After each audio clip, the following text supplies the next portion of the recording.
Бул Кара Суу районунун 1995-жылы туулган тургуну Майрамбек Низамов. Ал кылмыш дүйнөсүндө коён каймана аты менен таанымал. Ал эми коомчулукта арматура менен сабалган жаран катары белгилүү болгон. Уюшкан кылмыштуу топтун мүчөсү катары ИИМдин каттоосунда турат. Өткөн жылы ага карата жасалган кылмыш коомчулукта резонанс жараткан. Андагы жабырлануучу эми өзү кылмыш жасап, элдин талкуусуна түшүүдө.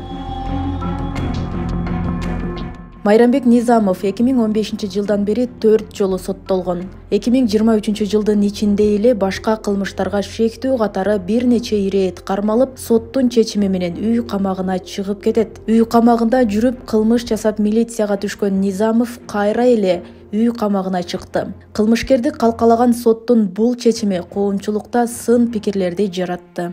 Соттуу отурумда жактоочу Жакепова айыпталуучу тергөө органынан эч жакка качпастыгын, анын өздүгүн жана жашаган жери аныкталгандыгын, жана соттун чакырууларына өз убагында келип турууга милдеттендирилгендигин, узулган айыбы анча оор эмес кылмыштардын түркүмүнө киргендигин, жабырлануучу менен элдешип жарашуу келишими түзүлүп, тосмо арыз берилгендигин, бул кылмыш иш кыскартуулукка жатарын, карамагында жашы жете элек бир кызы бар экендигин эске алуу менен анын жактоосундагы айыпталуучуга карата бөгөт коюу чарасы катары үй камагы түрүн колдонуп берүүнү суранган. Тергөөчүлөр камакта калтыруу өтүнүчүн келтиргени менен жабырлануучу тарап тосмо арыз жазып бергени шектүүнү үй камагына чыгарууга себеп болууда.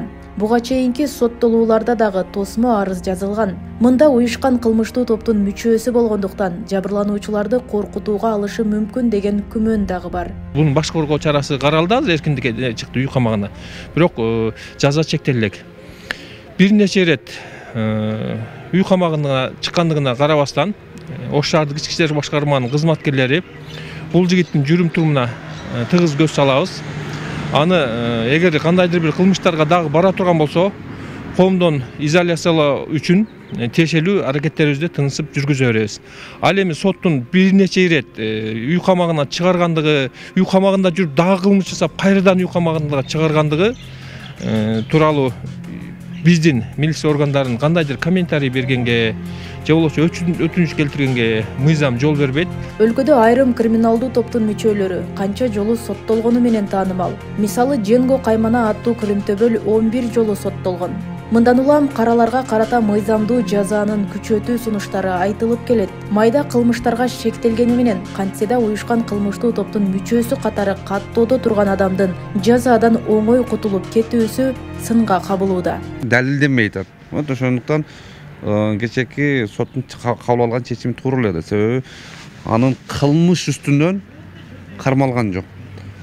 Кылмыш үстүнөн кармалбагандыктан, значит, ошого жараша сот кечээ жаза колдогон үй камагына. Эгерде бир оор кылмыш менен кармалганда, сот деле өзүнүн жанынан коркот болчу да.